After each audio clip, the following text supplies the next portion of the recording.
Throughout the course of this segment, Taiwan has been called many things.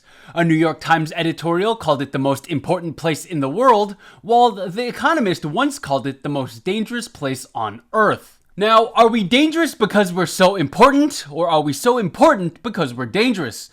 Think about that one and get back to me. But now, we're gonna add another name for Taiwan to the list. A bright spot. A bright spot of what, you ask? Well, according to CNN's Fareed Zakaria, Taiwan shines because of its democracy. Last Saturday, Zakaria delivered a 5-minute piece about how the world is going through a democratic recession.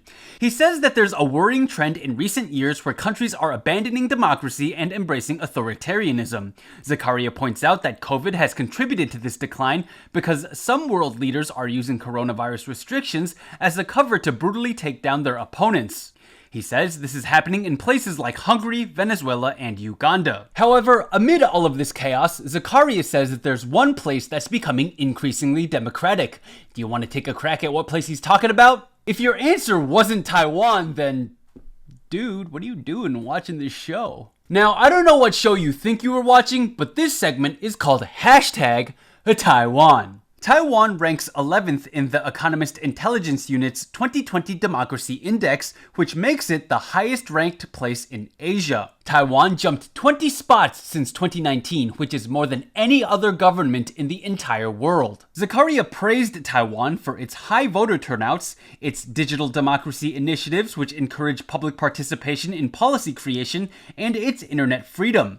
Zakaria points out that Taiwan's internet is freer than that of Germany and the United States. Don't believe me? Well, Zakaria tweeted out this segment himself, saying, "Democracy is waning worldwide, and COVID-19 hasn't helped. Amid this backsliding, Taiwan has been a rare bright spot." Many people, whether Taiwanese or simply having lived in Taiwan long term, thank Zakaria for bringing attention to Taiwan's democratic achievements. One person whose presence doesn't surprise me is Taiwanese lawmaker Wang Dingyu, who says, "Thank you, Fareed, for highlighting Taiwan's democratic achievements." I mean, that guy is always on Twitter. I just see him everywhere. Dave Troba tweets, "I feel privileged to live here as a guest and to see how happy the people are about their hard-won rights and identity.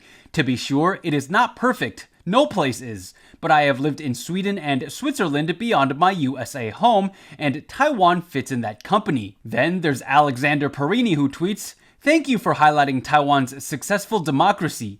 As freedom is being challenged around the world, the country stands out as a beacon of hope." I also really like this tweet from John Ho Ho Ha Ha Chen, who says, "Thanks so much for your report. So proud of my country Taiwan and her people." Now that tweet might not seem too special, but that's how I feel about the report, and I really wanted to say John Ho Ho Ha Ha Chen. Among all of the praise for Taiwan though, there's one tweet that stands out which makes me kind of nervous. It's from Jay Osterman number 5522 who tweets, "If Taiwan falls, it would mark the end of democracy in the world." I mean, do I agree? I honestly don't think so, because that just puts too much pressure on Taiwan to succeed. But we've got to keep our heads down and keep working to make Taiwan a more open and inclusive society. You better watch out, Norway, because we're gunning for #1 next year.